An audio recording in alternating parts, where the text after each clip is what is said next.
berusaha untuk membahas membran sel ini secara sederhana, karena memang hanya 2 SKS dan begitulah. So, dari minggu kemarin kita membicarakan struktur sel dan evolusi sel, dan I'm quite sure kalian sudah dapat pengetahuan bahwa membran sel itu tersusun atas molekul yang kedap air, gitu ya. Sebab kalau tidak kedap air, maka ya akan ambiar, gitu. Karena kita setujui aja, kita sepakati aja teori evolusi sel bahwa sel terbentuk di dalam air. Pada kenyataannya di dalam tubuh juga, baik itu tumbuhan maupun hewan, di luar sel itu selalu ada cairan. Nah, pada tumbuhan memang ada bagian tumbuhan yang ada banyak bagian tubuh tumbuhan. Di bagian luar itu bukan, di bagian luarnya sel, mikro environment-nya sel itu bukan cairan, melainkan dinding sel dan perekatnya, atau bahkan udara. Jadi pada daun misalnya, di mesofil daun, di antara sel yang satu dengan sel yang lain itu ada banyak ruang, rongga udara. Tetapi apakah itu absolutely dry? Saya tidak tahu. Yang pasti udara dan uap air masuk juga di situ. Uap air keluar dari situ, udara masuk di situ. Melalui itu, gitu. Dan kita akan bicarakan sel membran. Bagaimanapun, yang diwadahi oleh membran sel itu adalah cairan, sitoplasma, gitu. Yang base-nya adalah air.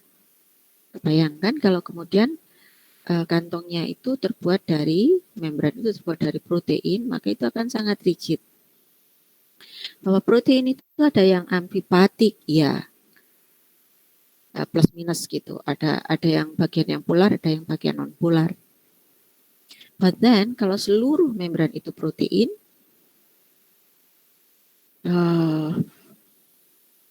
apa yang bisa kita bayangkan?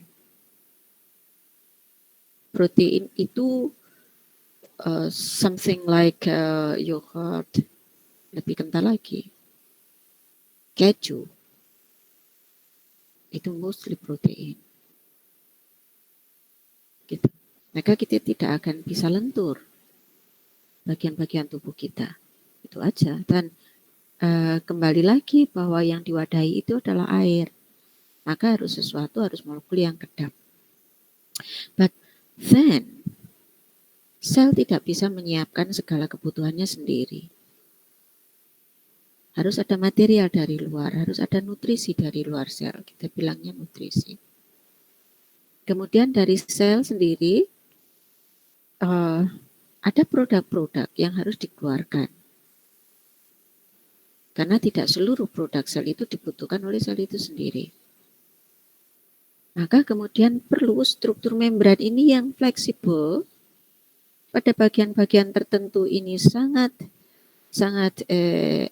kedap air. Pada bagian-bagian yang lain ini permeable secara terbatas.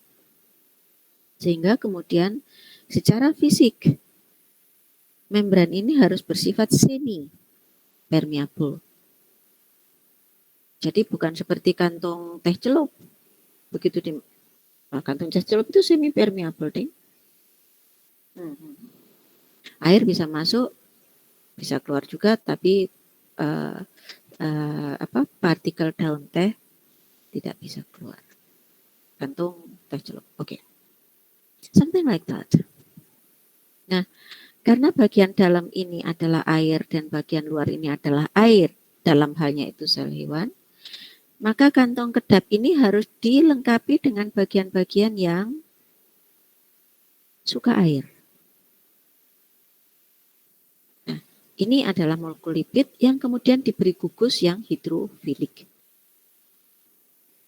kaki-kaki lipid ini hidrofobik dengan sendirinya. Kan ini asam-asam lemak non polar ya. Nah, Tuhan lengkapi molekul lipid ini di digliserida ya, dengan gugus fosfat ya, hidrofilik dengan sendirinya karena ion fosfat. Nah, membentuk suatu kepala dari molekul lipid membran ini. Kemudian lagi, kenapa kok nggak hanya molekul ini aja, ujung sana lipid, ujung sana fosfat, ujung situ fosfat? Ya nggak mungkin lah gitu. Asam lemak berikatan dengan gugus fosfat langsung. Karena gugus fosfat ini berikatan dengan molekul lemak ini pada molekul gliserolnya ya, gliseridanya ya. Saya kurang bagus di biokimianya. Nah, ini adalah digliserida dan digliserida fosfat. Molekul ini bersifat amfibatik. Yang sebelah sini hidrofilik, yang sebelah dalam hidrofobik. Dengan begini maka hanya molekul tertentu yang bisa menembus membran ini. Nah, bagaimana dengan molekul-molekul yang terlarut air langsung? Maka struktur membran tidak sesederhana ini. Membran itu untuk keperluan bentuk sel itu sendiri, memberi bentuk pada sel itu sendiri, dan membran itu tidak licin, gitu ya, tidak lipid, fosfolipid dan protein nempel cecer-cecer rapi di sini, but there are many protrusion, banyak tonjolan pada membran sel. Nah, selain itu membran sel ini juga untuk lalu lintas materi keluar masuk, baik menembus membran maupun melalui vesikel. Sehingga tadi yang struktur membran itu sangat sederhana, ya nggak bisa gitu dong gitu. Nah, selain untuk bentuk sel, selain untuk lalu lintas materi, membran juga memfasilitasi berbagai macam reaksi. Jadi pada membran ada banyak enzim. Selain itu, membran juga harus memfasilitasi pengenalan sel itu dengan molekul-molekul yang lain, dengan material lain. Maka pada membran harus ada reseptor. Dan macam-macam protein. Sehingga, kembali lagi, kalau tadinya diduga membran itu sesederhana ini, gitu. But then, no, it's not like that. It is more complicated than this model. Sehingga kemudian dengan mikroskop yang lebih bagus, dengan analisis yang lebih bagus, ditemukan bahwa di antara molekul-molekul fosfolipid ini sangat banyak molekul protein yang sebagiannya menempel begitu saja di permukaan membran, namanya molekul perifer, permukaan luar maupun permukaan dalam, dan ada banyak molekul yang transmembran, integrated protein yang transmembran, gitu. Sebagian muncul di luar membran bagian luar, sebagian tertanam, sebagian lagi ada di sitoplasma, misalnya seperti ini, seperti itu. Kursor saya kelihatan ya? So, then, begitulah struktur membran. Dan kemudian apakah hanya protein dan lipid? No. Ada sangat banyak macam karbohidrat sederhana, oligosakarida yang nimbrung membentuk membran. Nah nih, jadi ada fosfolipid yang digambar biru dengan kaki hitam, ada berbagai macam protein yang seperti ular, yang seperti mendol, yang begini dan begitu. Nah, protein-protein membran ini sebagiannya berikatan dengan oligosakarida tadi. Maka terbentuklah glikoprotein. Nah, bukan hanya protein yang berikatan dengan oligosakarida. Lipid pun sebagian berikatan dengan oligosakarida, membentuk molekul glikolipid. Nah, selain fosfolipid ada kolesterol yang menyelip di antara fosfolipid. Tentu saja karena kolesterol ini hidrofobik, dia berada di antara kaki-kaki fosfolipid ini. Kolesterol berada di situ untuk memberi stabilitas yang lebih baik pada membran. Jadi kalau pada suhu rendah, lipid akan cenderung membeku, gitu kan? Nah, dengan adanya kolesterol, maka pemampatan molekul-molekul lipid itu akan tertahan oleh kolesterol. Begitu juga ketika suhu terlalu tinggi, dengan adanya kolesterol, maka lipid ini tidak akan ambiar, gitu. Ya, they will be stay there. Nah, belum lagi ada molekul-molekul protein yang membentuk plak. Jadi, ada kalanya di bagian membran tertentu, molekul-molekul protein itu begitu masif di situ, membentuk plak di situ, membentuk plak protein. Gitu.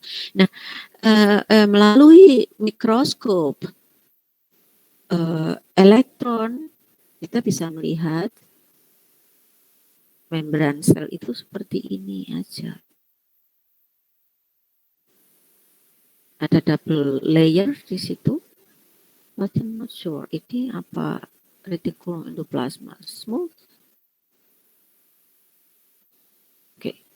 Nah, tadi bahwa membran itu perlu juga membawa protein-protein transmembran yang fungsi untuk signaling tadi, untuk mengenal sel yang lain, untuk mengenal molekul-molekul yang lain, untuk mengenal partikel-partikel. Ada reseptor untuk keperluan signaling tadi.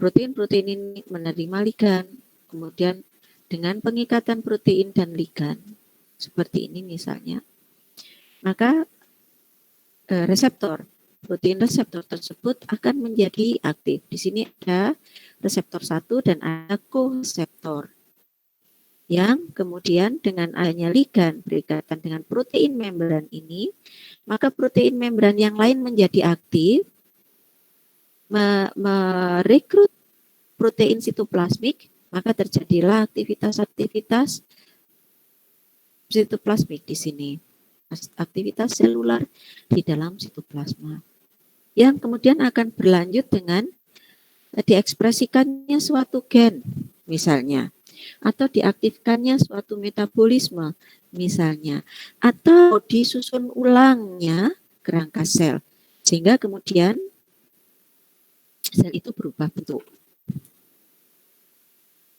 Kembali lagi protein membran untuk keperluan aktivitas sel itu. Nah, membran juga harus fleksibel tadi. Ini adalah sel yang dikulturkan di dalam kondisi in vitro. Ditempatkan pada cawan kultur steril. Ketika sel itu berada di dalam larutan medium, dia akan cenderung berbentuk bola. Nah, begitu ditempatkan pada wadah, sel ini akan attach, akan membentuk junction dengan substrat.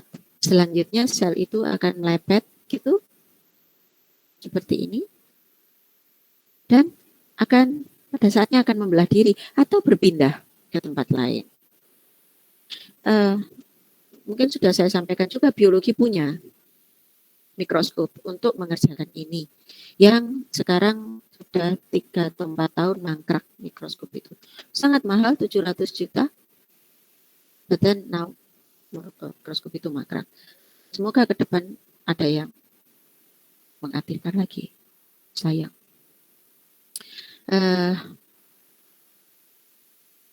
Dengan mikroskop itu kita bisa melihat sel itu sedang membelah, sedang berpindah, sel itu hidup, kita bisa melihat inti sel, dan sebagainya. Kembali lagi, bahwa membran itu harus fleksibel untuk pergerakan sel itu. Selain itu juga untuk sekresi, untuk endositosis, dan sebagainya, untuk fagositosis. Nah, bahwa kemudian membran itu ternyata tidak hanya pada permukaan sel. Membran di permukaan ini juga membentuk membran-membran dalam. Kita sudah membicarakan kemarin pada evolusi sel. Pada sitoplasma ada kantongan-kantongan lagi. Ada mitokondria. Ini sel ekariot. Ada inti sel. Kemudian ada lamina-lamina yang terbuat dari membran. Yang ini adalah retikulum endoplasma yang kasar. Yang ini retikulum endoplasma yang halus. Ini vesikel-vesikel yang membentuk suatu sistem yang sangat kompleks. Jadi kalau kemudian kita bayangin sel itu seperti mangkok berisi pentol goreng, siomay, dan mie, dan irisan daun bawang dan seledri dan bawang goreng. No, tidak selonggar itu. Nah, pentolnya ada banyak siomaynya, ada siomay yang panjang, ada siomay yang bulat, ada pentol goreng dan sebagainya. Something like that. Dan kemudian kita sebut membran-membran internal itu sebagai organel. Ada badan Golgi. Nah, ini badan Golginya seperti terlihat seperti retikulum endoplasma. Jadi jangan terkecoh gitu ya.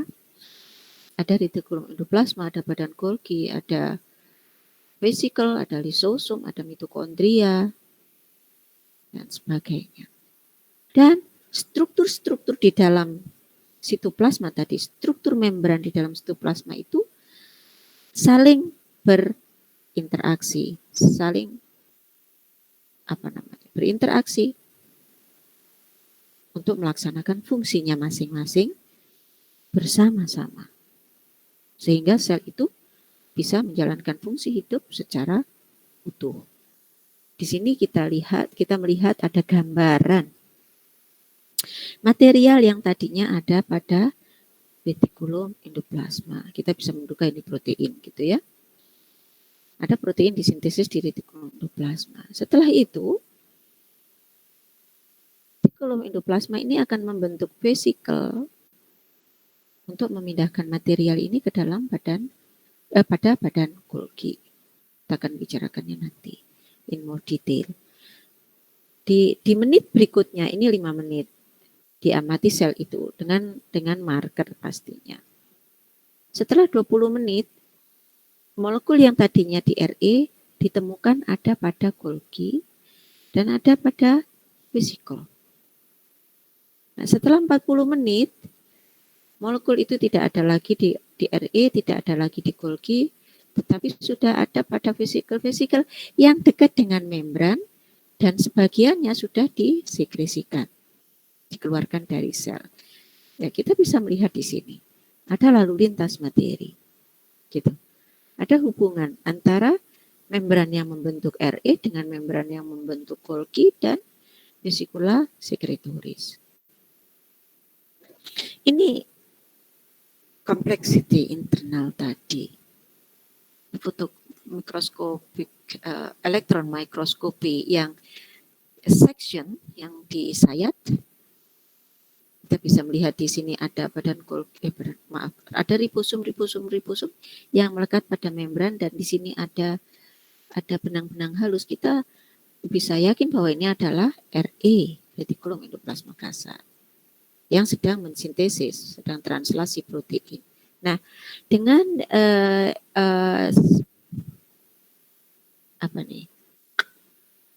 scanning elektron mikroskopi, kita bisa melihat struktur membran ini yang tidak sayatan. Ini bisa freeze fracture, bisa juga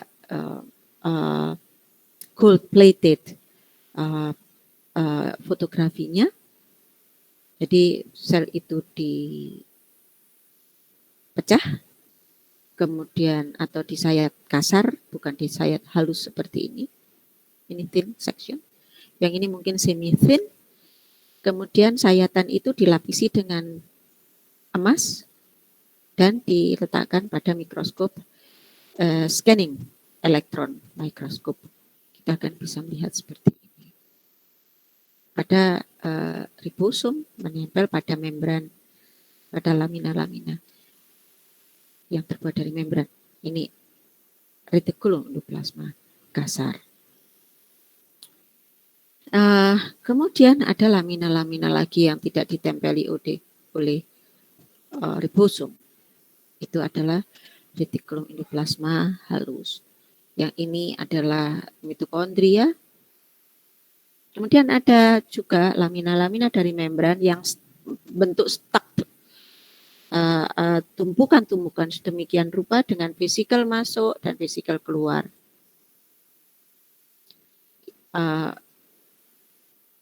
Tumpukan membran ini kemudian disebut badan Golgi. Ini gambarnya. Ada cis, ada trans Golgi. Bagian Golgi itu. Nah, di sini ada juga gambaran perjalanan materi gitu ya. Ini nanti kita bicarakan di sintesis protein saja.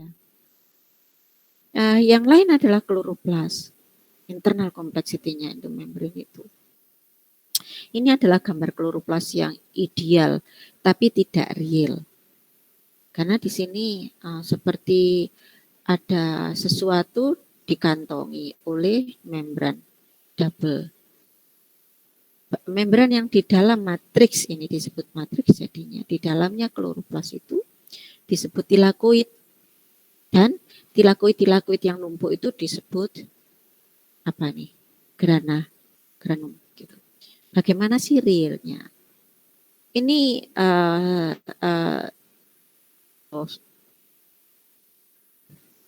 elektron mikroskopi fotografi.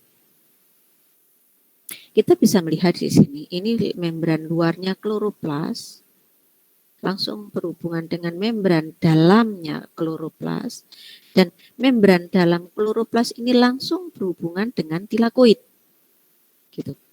Jadi, tilakoid adalah membran dalamnya kloroplas yang begitu meluas, kemudian menumpuk di banyak tempat. Dari sini kemudian, seperti kita bicarakan minggu lalu, orang menduga bahwa kloroplas ini adalah prokariot yang masuk ke dalam prokariot melalui sesuatu semacam fagositosis. Gitu. Ada membran luar, ada membran dalam. Membran dalamnya sangat-sangat masif dan bertumpuk-tumpuk di banyak tempat, membentuk struktur-struktur yang kita sebut granum atau grana kalau banyak kan. Yang ini tilakoid ke sana kemari. Jadi tilakoid itu ke sana kemari, numpuk membentuk granum, ke sana kemari lagi. Dari tilakoid yang sebelah sini bikin granum di sini, bikin granum di sini, bikin granum di sana, ini bikin granum di situ dan sebagainya.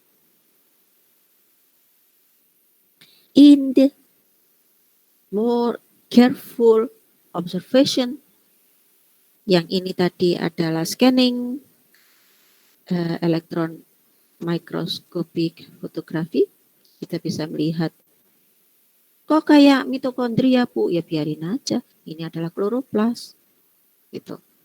Yang cara pemotretannya seperti tadi, sel disayat kasar, disayat tebal gitu maksudnya, kemudian dilapisi emas dan difoto dengan cara scanning elektron mikroskopik. Nah, yang sebelahnya ini section dari yang ini tadi dengan pembesaran yang lebih tinggi, kita bisa melihat membran di dalamnya kloroplas tadi melintang ke sana kemari membentuk granum. Kita bisa lihat loh. Tilakoid ke sini membentuk granum, di sini ke situ membentuk granum di situ, dari sini membentuk granum di sana situ. Satu dengan yang lainnya saling berinteraksi. Nah, pada membran juga ada protein-protein yang digunakan untuk ikatan antar sel. kita akan membicarakan ini lebih detail lagi nanti. Jadi ada banyak fungsi membran di situ. Saya tidak melanjutkan ke bagian dalam ini. Saya akan lanjutkan ke endomembrane system.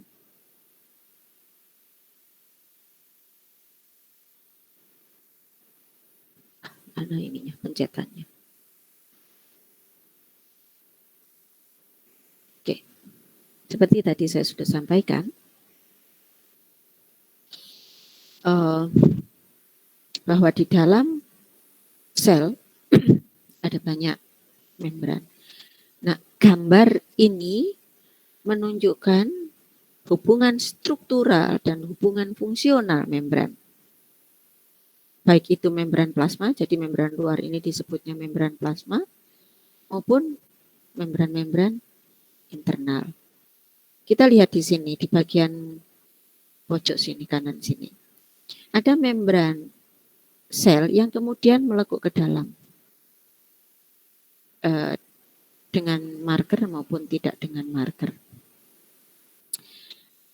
Kemudian membran ini lepas, kantongan kecil ini lepas dari membran membentuk vesikel. Ada kalanya beberapa vesikel gabung jadi satu membentuk endosum. Jadi sesuatu vesikel yang masuk disebut saja endosum. Vesikel yang membawa sesuatu keluar disebut eksosum. Oh, eksosum itu vesikel yang dilepaskan dari sel. Nah, kemudian di gambar ini endosum ini berinteraksi dengan lisosum. Gitu. Maka kemudian material yang ada di dalam endosum itu akan dicerna oleh enzim-enzim yang berada pada lisosum. Nah, lisosum dari mana? Dari badan Golgi. Gitu. Nah, di bagian yang lain kita melihat di sini. RE melakukan budding, membentuk vesikel. Kemudian vesikel ini akan lepas dari RE menuju ke area yang dekat dengan badan Golgi. Vesikel-vesikel ini bersatu. Fusi satu dengan yang lainnya membentuk lamina Golgi. Maka tadinya adalah vesikel adalah membran RE, kemudian menjadi membrannya Golgi dengan membawa protein yang baru disintesis di RE. Nah, kemudian di sisi yang lain dari badan Golgi, membran Golgi ini membentuk vesikel, membawa protein yang sudah diproses oleh badan Golgi. Nah, vesikel ini mau dikemanain tergantung dari isinya. Gitu. Yang ada di sini, misalnya. Ini ada vesikel, ada membran Golgi yang budding. Dia punya marker di sini. Vesikel ini bisa bergabung dengan endosum tadi, gitu, untuk doing something dengan endosumnya. Nah, bagian dari membran Golgi yang lain membawa vesikel untuk dilepaskan dari sel. Maka kemudian vesikel dari badan Golgi menempel dan berfusi dengan membran plasma. Melepaskan isinya, maka yang tadinya membran itu adalah membrannya badan Golgi, kemudian menjadi membran plasma. Begitu. Isinya PowerPoint yang ini. Jadi PowerPoint ini lebih baru. Saya membuat jadi gambarnya juga lebih baik, lebih bagus. Ada aliran membran tadi dari RE ke Golgi, dari Golgi ke membran sel, membran plasma. Kemudian di sisi yang lain dari membran plasma masuk menuju ke lisosom bersama-sama dengan oleh enzim-enzim lisosomal itu cerna kontennya, atau vesikel endosum tadi kemudian menuju ke RE, menuju ke mitokondria. Saya kurang tahu, but then more or less like that. Nah, ini juga menunjukkan aliran membran kedua gambar ini.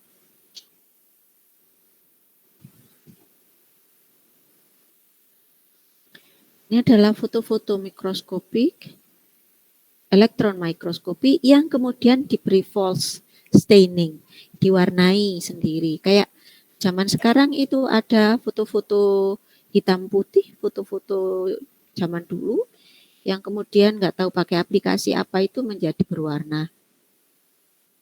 Nah, yang ini saya tidak tahu pakai aplikasi apa, tetapi bisa untuk mewarnai kompartemen-kompartemen di dalam sel ini. Misalnya mitokondrianya diwarnai hijau, jadi yang hijau ini mitokondria. Kemudian yang di dalam nukleus ini ada kromatin yang padat, ada kromatin yang loose, warnanya diberi berbeda. Ini ada RE kasar dengan ribosomnya, ada yang RE halus dengan diwarnai merah ini isinya dan sebagainya. Begitu juga dengan nukleus. Jadi kompartemen spesial ini membawa DNA yang dalam bentuk kromatin, ekromatin maupun hidrokromatin. Dan di sini kita bisa melihat membran rangkapnya nukleus yang gitu, di banyak tempat membran luar nukleus ini langsung berhubungan dengan RE. Lazimnya RE kasar. Gitu. Ini dengan false staining kita bisa melihat ini inti sel dengan nukleoplasmanya dan material yang ada di dalamnya. Kemudian ini pori-pori inti, yang berisi protein tertentu sebagai gate, sebagai gerbangnya. Sebab tidak bisa dong materi dari sitoplasma masuk seenaknya ke dalam nukleoplasma atau material dari inti keluar seenaknya ke sitoplasma. Jadi ada selection di situ, ada kontrol lalu lintas materi keluar masuk inti sel. Ini kita bisa melihat membran double-nya dan kita bisa melihat ruang antar membrannya nukleus.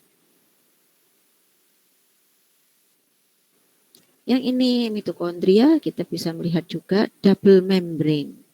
Yang mitokondria ini dan membran dalam yang melekuk masuk ke dalam matriksnya.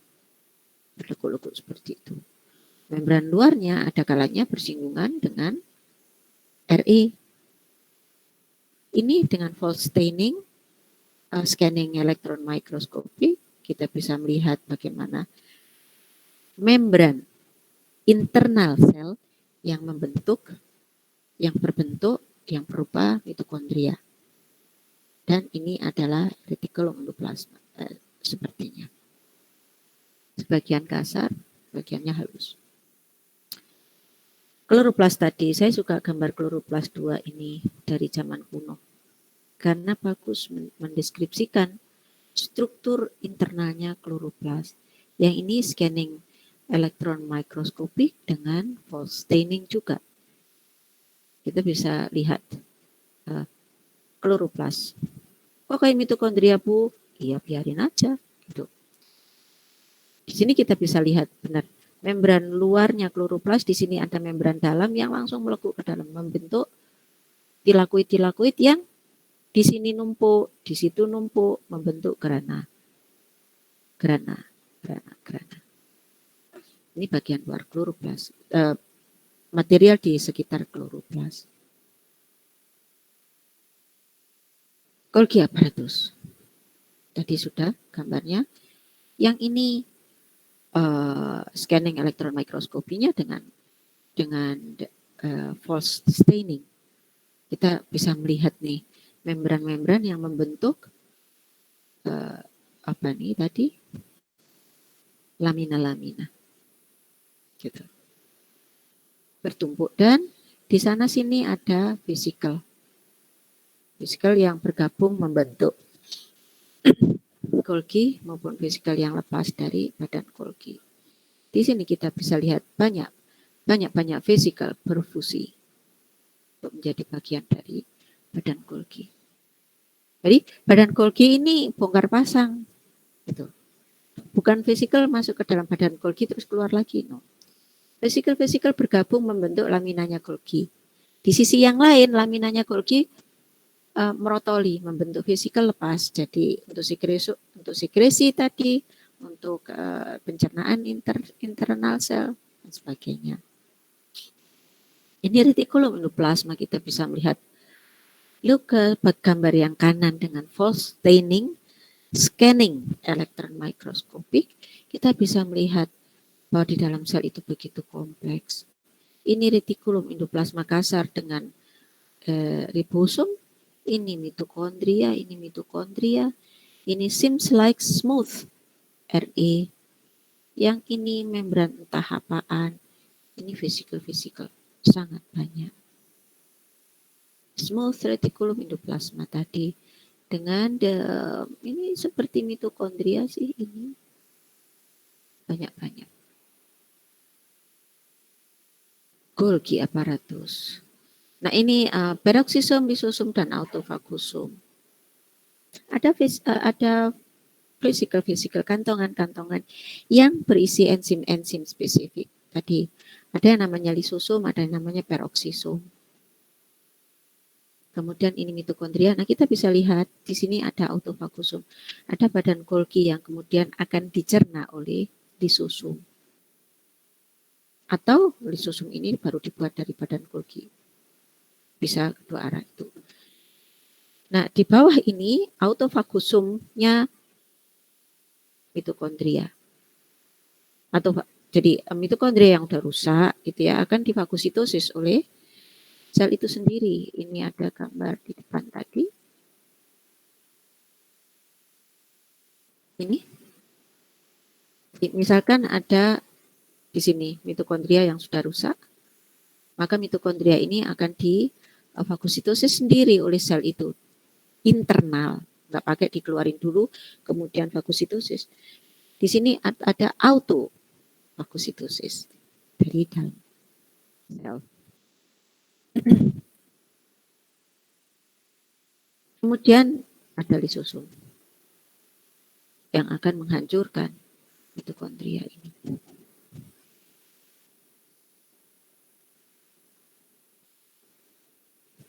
Ini kita bisa melihat mitokondria, RE kasar, ini mungkin RE halus, ini mitokondria lagi kali, dan seterusnya. Sampai di sini, silakan kalau ada pertanyaan.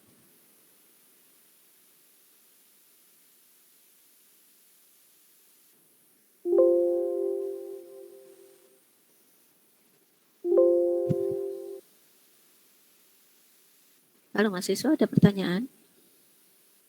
Sampai jam 11.20, masih sekitar 1 jam lagi.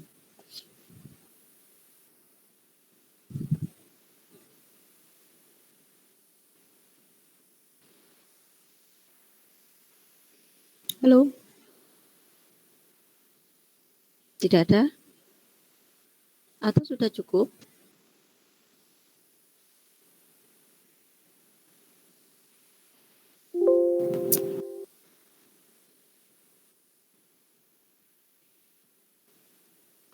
Untuk dari saya tidak ada pertanyaan dulu, tapi kalau dari mahasiswa lain saya kurang paham. Ya itu bukan tugasmu nak, ya. Biarkan mereka. Masih ada atau sudah cukup untuk sementara?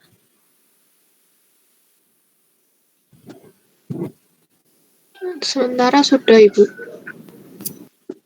Sementara sudah, oke. Bu Lita, ada sesuatu? Halo Bu Lita.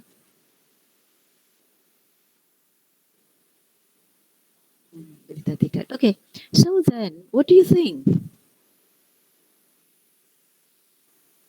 Kalian akan melanjutkan untuk belajar sendiri atau bagaimana?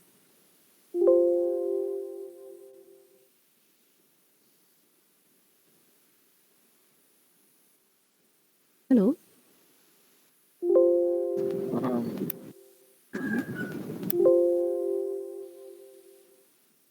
silakan Bu, mungkin Ya. dilanjutkan secara mandiri. Nanti jikalau ada pertanyaan bisa disampaikan di grup WA atau melalui si Pejar forum. Oke. Yap. Itu yang saya ingin dari kalian, yang saya inginkan dari kalian ya. Berikan pendapat mana yang sebaiknya, mana apa yang kalian inginkan. Gitu ya, Nak ya. Saya stop sharing. Itu penjelasan dari saya. Kalau ada yang perlu kalian tanyakan, kalau kepada saya lewat WA karena saya tidak membuka si Pejar. Gitu ya. Sampaikan lewat grup, tidak japri. Saya tidak melayani komunikasi pribadi. Kecuali untuk urusan lain selain mata kuliah, gitu ya. Jadi untuk sekarang saya cukupkan pertemuan ini.